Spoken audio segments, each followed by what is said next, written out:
Julijski začetek je bil neuspešen. Po domačem porazu z Zavrčem še druga zaporedna ničla v Domžalah, 2:1 obakrat brez doseženega zadetka.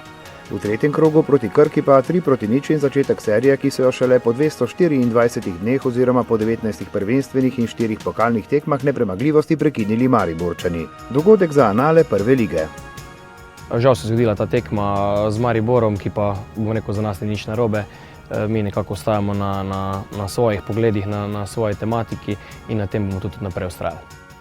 Proti Mariboru vedno želi zmagati in sigurno ni pač najboljši občutek izgubiti ravno to tekmo, ampak kot sem rekel, enkrat je mogel priti ta poraz.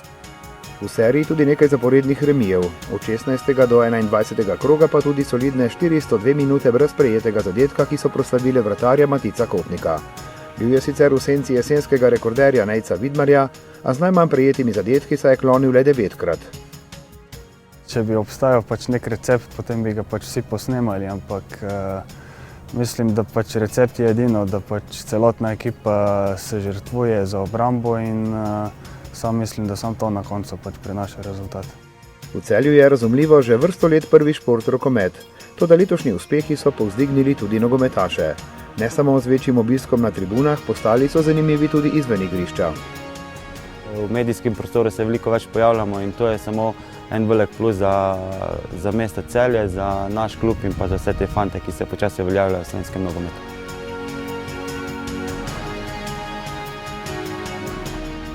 Bili smo vabljeni na modno revijo.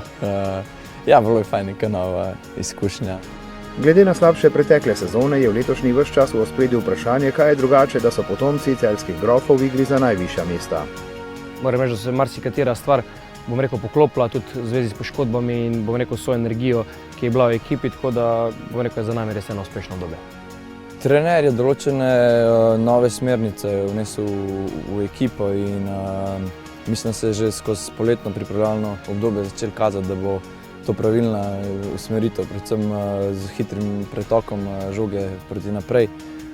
Nekako z manj posesti, z manj dotiki, vse bolj usmerjeno proti nasprotnikovu golu. In mislim, da je to nekako glavna razlika od prejšnjih let. Spodbudo imajo igralci pred očmi tako rekoč vsak dan, ko se podajo na trening. Kratek stavek, ki povzame temeljno vodilo najmlajšega trenerja v prvi ligi. Pomeni, da ne damo vsako tekmo vse od sebe ali pa sploh ne prijemo na tekmo. Tako da mislim, da je bolj to prvo. Vsak, ki prednji stopi na igrišče, se zave, da bo dal vse od sebe in mislim, da je to glavni razlog, da smo bili tako dolgo neporaženi.